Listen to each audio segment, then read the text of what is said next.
The set here behind me in Studio G is decorated with things that I have added to my collection. I should add a small sampling of things I have added to my collection of mementos that remind me of my youth growing up as a Generation Xer. Some of these things are actually things that I owned as a kid, or some of them are things that I lost and had to reacquire, or some are just things that I never actually had before and I acquired later in life in recent years because I finally am able to get that stuff that I always wanted as a kid and never got.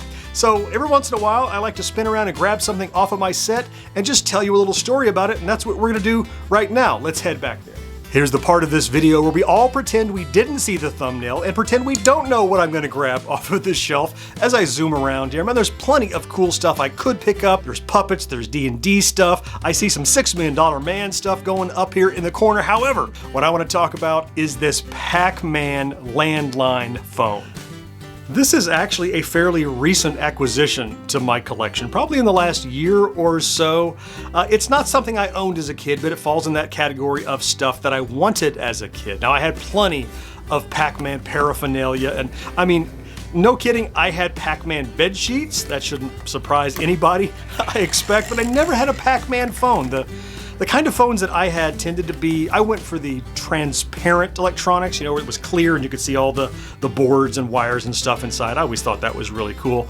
But I remember the Pac-Man phone. It was in the early 80s, man. Pac-Man fever was everywhere. It permeated everything. If there was a thing, you could get a Pac-Man version of that thing. And I don't care if that was obvious things like a t-shirt or a phone. It could be the bed sheets I mentioned. Hell, it could be placemats or a car cover or seat covers or go-karts, anything that existed, you could get a Pac-Man version of. And though I did have my own phone line when I was probably about 12 or 13, man, this would have been perfect for me, but I didn't get one myself back then. What I did do is go to a toy show here in Jacksonville, Florida, where I live not too long ago, and I was walking around with a buddy of mine, and he actually spotted it. And while he was holding it and looking at it, I literally took it out of his hands, asked the guy how much, and paid for it. I kind of sniped this Pac-Man phone from a friend of mine. And, you know, he kind of jokes about it still that I swiped it from him, but I mean, he's nowhere near the Pac-Man fan I am. I love this phone because the way it works is it was just like on this hinge that opened, and you talk into Pac-Man's mouth, and then you listen on the top of Pac-Man's top of his head, his palate, whatever it is. And it's just a regular touch tone phone. It actually had a mute function on it, which I don't know how common those were with touch tone phones back then. And of course, it being a landline phone, you gotta plug it into the wall, and it's just gotta sit on your bedside table or on the counter. So when the phone rings, you grab it off the counter, you crack his mouth open, you hold it up to your head like he's eating your face, and you say, "Hello," and you're talking on your Pac-Man phone. So I think I probably paid like 10 bucks for these. I've seen them going in the box for upwards of, $60 or $80.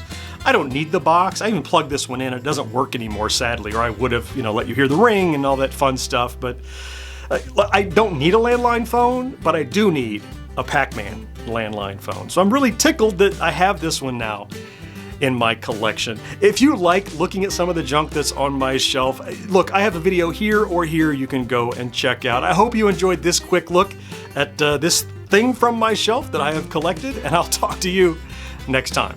Bye-bye.